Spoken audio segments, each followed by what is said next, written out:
রাস্তায় হাঁটতে হাঁটতে অনেক সময় চোখের সামনে এসে পড়ে, কিন্তু আমরা ভাবি এ তুচ্ছ জিনিস, এ তুলে কি হবে। হ্যাঁ, ঠিকই ধরেছেন। মানে চলতে চলতে হঠাৎ আমাদের সামনে 1 টাকার কয়েন চোখে পড়লো। বললো 1 টাকার টাকাটা তুলে কি করব, থাক গিয়ে, কার পয়সা তুলবো না, এই বলে আমরা চলে যাই। কিন্তু এই কাজটি কিন্তু করবেন না। সেই টাকাটা আপনাকে অনেক কিছু ইঙ্গিত দিচ্ছে। সবার কিন্তু এই জিনিসটা চোখে দেখেও না এবং পায়ও না। মা লক্ষ্মী আপনাকে বার্তা দিচ্ছে যে আগামী দিন আপনাদের ভালো দিন আসতে চলেছে।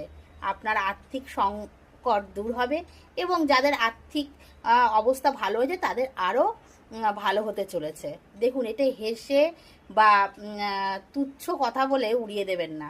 আপনি সঙ্গে সঙ্গে সেই টাকাটি তুলে নিয়ে এসে বাড়িতে সেই টাকাটিকে গঙ্গা জল দিয়ে ভালো করে ধুয়ে পরিষ্কার করে নেবেন এবং সেই কাঁচা টাকাটির উপর একটু চন্দন লেপে দেবেন, একটুখানি আতর দিয়ে দেবেন, আর একটু কেশর দিয়ে একটু আতপ চাল দিয়ে সেই টাকাটিকে একটি হলুদ কাপড়ের মধ্যে মুড়ে মা লক্ষ্মীর সামনে রেখে দেবেন।